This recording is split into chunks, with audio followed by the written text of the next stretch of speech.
पूर्व भाग परिसरातल्या श्री मार्कंडे रुग्णालय परिसरातील एका प्रतिष्ठित व्यापाऱ्याच्या घरावर आयकर खात्याची शुक्रवारी सकाळी धाड पडली।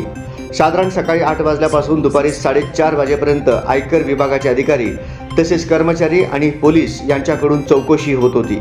या घटनेने सोलापुरातील व्यापारी वर्गात प्रचंड खळबळ उडाली। दरम्यान संबंधित व्यापाऱ्याचे नाव समोर आले नसले तरी आयकर विभागाच्या धाडीने सर्वत्र चर्चा सुरू झाली। सोलापुरातील बेहिशोबी मालमत्ता जमवलेले व्यापाऱ्याच्या घरावर धाड पडली। आयकर विभागाच्या अधिकाऱ्यांनी आपली ओळखपत्रे या व्यापाऱ्याच्या कुटुंबातील सदस्यांना दाखवत घरामध्ये प्रवेश मिळवून पुढील कार्यवाही केली।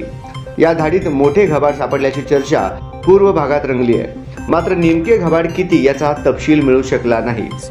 व्यापाऱ्याच्या घरावर धाड पडली। आयकर विभागाच्या अधिकाऱ्यांनी आपली ओळखपत्रे या व्यापाऱ्याच्या कुटुंबातील सदस्यांना दाखवत घरामध्ये प्रवेश मिळवून पुढील कार्यवाही केली। या धाडीत मोठे घबाड सापडल्याची चर्चा पूर्व भागात रंगली आहे। मात्र नेमके घबाड किती याचा तपशील मिळू शकला नाही। शुक्रवारी सोलापुरात पूर्व भागातील मार्कंडे परिसरातल्या एका व्यापाऱ्याच्या घरावर धाड टाकण्यासाठी आयकर विभागाचे पथक आले होते। मात्र ज्या व्यापाऱ्याच्या घरावर त्यांना धाड टाकायची होती त्याऐवजी ते दुसऱ्याच एका व्यापाऱ्याच्या घरी गेले। या पथकास पाहून संबंधित व्यापाऱ्याच्या घरातील सदस्य चक्रावून गेले। त्यांची घाबरगुंडी उडाली। या टप्प्यावर ज्या व्यापाऱ्याच्या घरावर धाड टाकायची आहे त्यांचे नाव नीट पडताळणी केल्यानंतर संबंधित व्यापाऱ्याच्या घरातील सदस्यांनी ज्या ठिकाणी धाड टाकायची आहे त्याचा व्यापाऱ्याच्या घर दाखवले। चुकीच्या पत्त्यामुळे आयकर विभागाच्या अधिकाऱ्यांना चकवा मिळाला।